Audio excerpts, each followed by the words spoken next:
In today's lesson, we'll be learning about area of composite figures. But before we begin, let's review some of the formulas that we might be using today.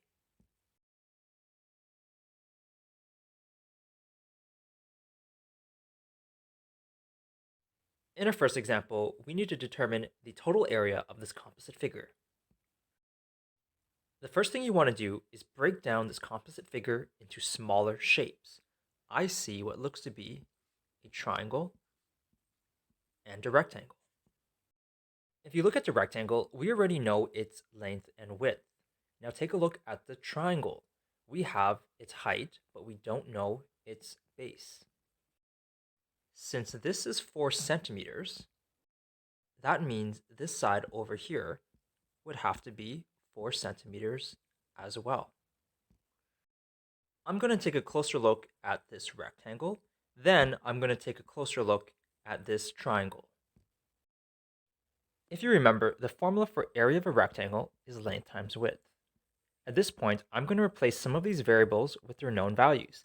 The length happens to be 4, and the width is 3.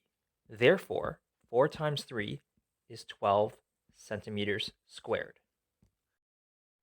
Meanwhile, the formula for area of a triangle is base times height divided by 2.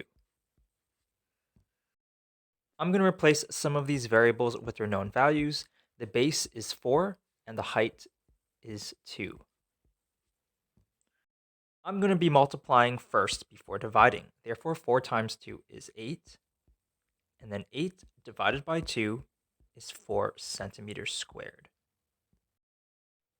Looking back at our original diagram, I now know the area of this rectangle is 12 centimeters squared.